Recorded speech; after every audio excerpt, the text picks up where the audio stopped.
I know you all want to believe that Samantha and Tyrell are June's kids, but I have a few reasons why they may not be her kids. First off, their names. Regina tells us that June's kids are named Ron and Cecile, and the kids in the photograph, they look like toddlers. So I just can't see someone putting them in foster care and then adopting them and then changing their names. However, we don't know Samantha and Tyrell's middle names, so perhaps they are Ron Tyrell and Cecile Samantha, but I don't know. I just can't vibe with it just yet. Secondly, it's too in our faces. It's too obvious. I don't think any of us have been able to guess the storylines that have been put out on Beyond the Gates. I think Martin's storyline was the only one that I got mostly right, but all these wild theories about Anita and the articulates, like no one saw Barbara's death coming or suicide coming. No one saw Ted being a cheater. So I just think that it's just too obvious that these two kids, adopted by Martin and Smitty, are related to this woman. Now, with that being said, perhaps that's what they want us to think. Perhaps they want us to think it's too obvious, and then boom,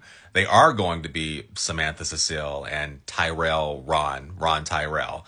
It'll be interesting, and I'm excited to see where the storyline goes, and I'm so glad that we're finally getting a payoff, because I think I have shared with you all, I was getting tired of the June storyline, and I'm so glad we have her sister to kind of help fill out this story. There's not much to say about this.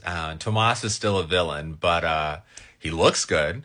And no, we actually find out that Kat feels like there's something wrong with her. So everyone thought that she was regretting it, etc., etc. But no, she didn't feel anything. Like, she didn't orgasm, I assume. She was disgusted by the whole act of sex, even though Tomas was, in her words, perfect. I mean, look at him.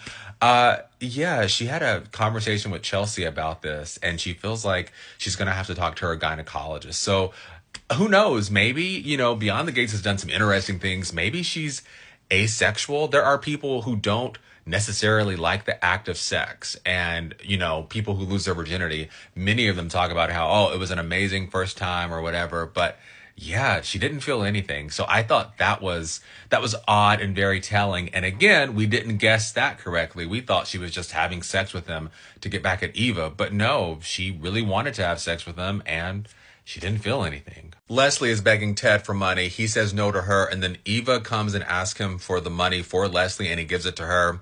Theodore, goodbye. And finally, we get to see Andre treat Ashley to a special night in that is Paris themed, because that's where she wants to go. I don't know. I like their relationship, so I'm here for it.